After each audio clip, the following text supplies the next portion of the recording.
Hello, friends and enemies. It's time to look at another Swedish Dansband album that is well worth having, maybe even worth listening to among the many active danceband haters in this country. The other albums that I've talked about in this series only had moderate sales. It seems as if it's not always that commercial to be ambitious and to impress musically. Not sure why that is. Still, this is an exception since the album I'm going to talk about was rewarded with a Golden Disc award for selling over 100,000 copies. And the band who recorded that album was Ingmar Nordströms from Växjö, and it's their album Saxparty 5 or Saxparty 5 from 1978. I have to admit that this is my favorite dance band since I was I almost said since I was a sperm, but since I was a tiny child 100 years ago. And when I was a kid, other kids listened to Twisted Sister and Duran Duran. But my favorite was this dance band with 6 middle-aged gentlemen who played dance music for a middle-aged crowd. And it started when I heard them on records in my dearly missed grandparents' home, and so there are strong nostalgic reasons for my love of this band. Anyway, I still today think that they were an amazingly good band who during some years produced the best dance band albums in the business. They started way back in 1955 and made their record debut Nu tar vi det lugnt in 1960. I made a YouTube video about that many years ago, and their first album came in 1970. They also played stage shows with Swedish legends like Östen Warnerbring, Cornelis Vreeswijk, Hasse Alfredsson, Monica Zetterlund, Tage Danielsson, Bengt Sänd, Eva Rydberg, many others, before they had their big breakthrough when it comes to record sales. And that big breakthrough came in 1976. When they appeared on the popular TV show Nygammalt, playing 2 songs from their new album Saxparty 3 of the Frituna label. They had a setup of 3 saxophones, bass, drums and keyboards. Using 3 saxophones created a very special sound, especially since Lars Karlsson, remember the Streepler Speed video, started producing their albums in 1975. So, well, who were in the band? Well, Bosse Jansson, the arranger and saxophone player, the band clown, number 1 entertainer, drummer Sven Schill, vocalist, saxophonist, the late Steinar Lindberg, Gunnar Sandvärn, songwriter, keyboard player, Bert Månsson, songwriter, keyboard player and bass player, and Ingmar Nordström, the leader, on his saxophone. Many of their albums had a very high musical standard, and it was difficult to pick one particular album. But I decided to pick Saxparty 5 from 1978, and it was the last album with Gunnar Sandvärn, who would later be replaced by bass player and singer Janne Landegren. The album was recorded in the spring of 1978 in Gothenburg. Yes, we talked about this studio before, at Studio Bohus. Well, as I've mentioned in many of the earlier videos, they had a very particular sound that is very obvious on this album as well. Producer was Lars Karlsson, as I just said, and the Streeplers guitar player Göran Liljeblad joins the group to play rhythm guitar because they didn't have any guitar player in the band. So, also the former Moonlighters member and future Vikingarna member, the late Lasse Westman, seems to have been very important in the production because he gets a special thank you. It's aimed at him for good ideas and a good mood. So, and well, I can imagine that. I've seen many clips with Lasse Westman. He seemed to have been a very pleasant guy to work with, and he would later also become a very popular and successful record producer as well. He passed away, alas, in I think 2004. Like the other albums in this series, It contains a good mix of current popular songs, original songs, and some oldies. The album starts out with an instrumental version of ABBA's Why Did It Have to Be Me? And I may make some ABBA fans annoyed now, but I actually think that the Ingmar Nordströms cover is much better than the original, mixing saxophone and clarinet choirs. I mean, the band had 3 saxophonists, but it sounds as if there's at least 10 reed players on the album. That's the joy of overdubbing. All right.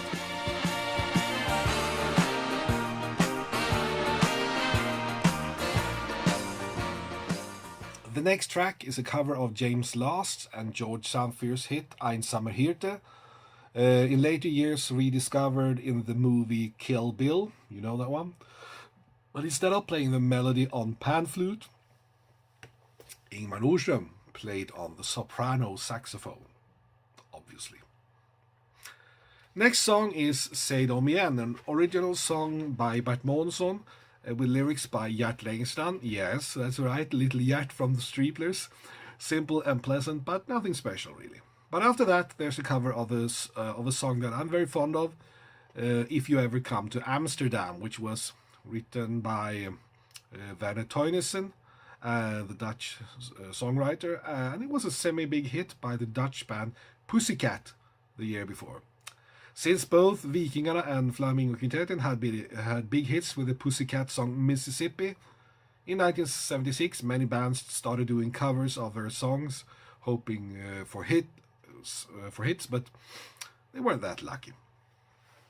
Anyway, the Ingmar Nordströms version of If You Ever Come to Amsterdam is done in a very good way, even if I prefer the original versions with vocals by Tony Villet and her sisters in the group Pussycat. Then a fairly straightforward instrumental version of Shine on Rocky Mountain Moonlight, in a similar style to the version Cool Candies recorded 14 years earlier.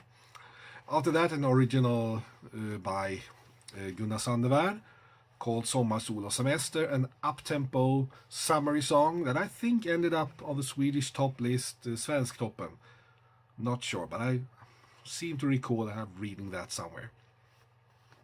Side A ends with a Eurodisco-flavored instrumental version of the Pat Boone's Exodus.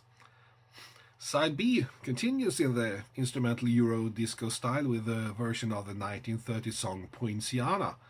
And the reason why they suddenly decided to pick up that song could be, not sure, this is me guessing, that the Manhattan Transfer had recorded it a year or so before. And since they had success with the cover of Chanson d'amour the year before, they thought they could repeat it. Poinciana didn't become one of the popular Ingmar Nordström songs, though, despite the fact that it was very well arranged and played. Anyway, the next track is the highlight of the album.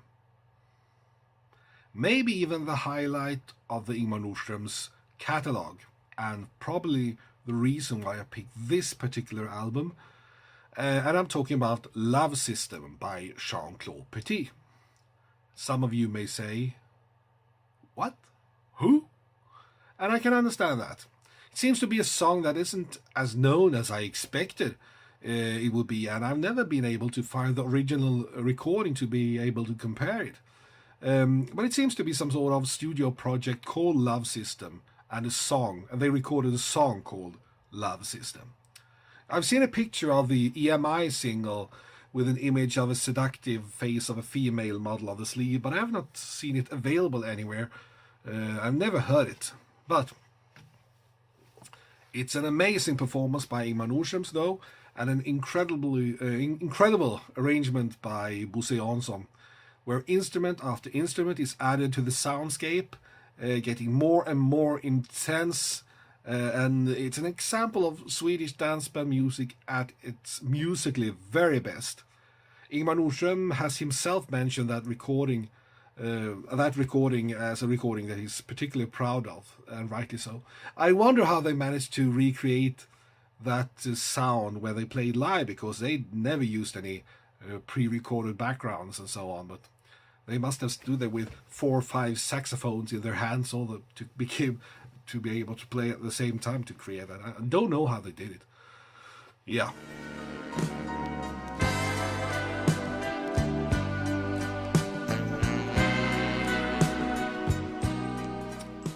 Another original by Bert Månsson and Gert Längstrand, Farväl San Diego, follows before it's time for another of the album highlights, a cover of Candle on the Water.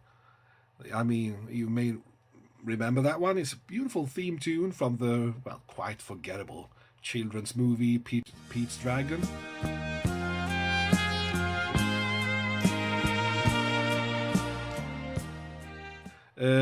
Rather catchy up-tempo original, Tack ska du ha, by Månsson Längstrand follows, and then two more instrumental tracks finishes the album. First the 1950s hit Oh Mine Papa, and then with the track Mana Mana, composed by Italian composer Piero Umiliani, originally for the movie Sweden, Heaven and Hell, an exploitation documentary movie about wild sexual activity and other behavior in Sweden.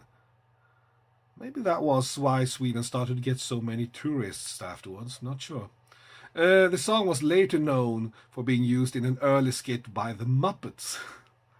And that's where I knew it from as well. I mean, I'm an innocent nature. I know nothing about these Italian movies. No. Ingmar Nordströms had already recorded Mana Mana back in 1969 on a single, and it was also included on their first album from 1970. And they decided to re-record it in a playful manner as an album closer for Saxparty 5 in 1978.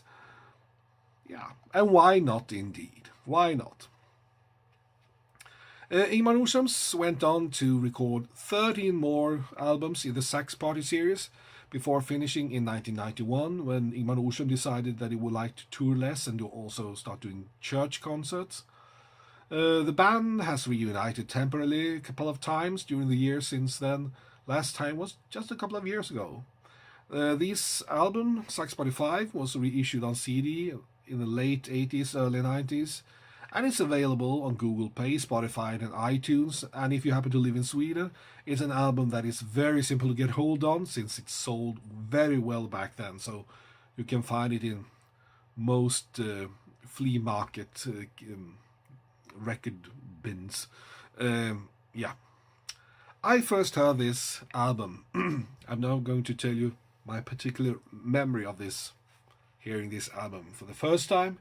I first heard it on a rather worn cassette that was given to me by a nice lady who lived in the same street as me and my mother when I was a kid, when I was a child, in Mjölkudden, Luleå, Tuna. Anyway, she knew that I liked Ingmar Nordströms, so she gave it to me because she had it. It was without a case, it was just tape, was worn, but it was playable and listenable and so on. Anyway, she was, this woman, kind woman, was called Britt Louise, and she worked for the local radio station as a reporter, among other things. She had many different projects going on, and I remember her as being one of the kindest ladies I've ever known.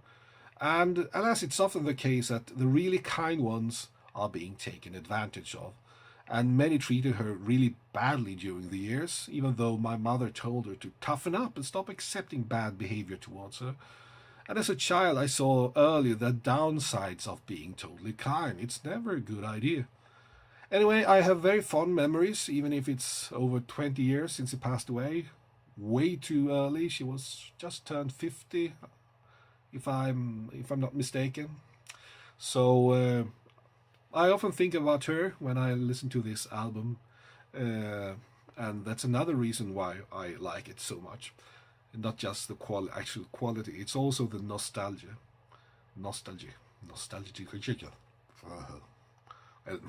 Anyway, again, that's it for now. Thank you for watching. Toodaloo.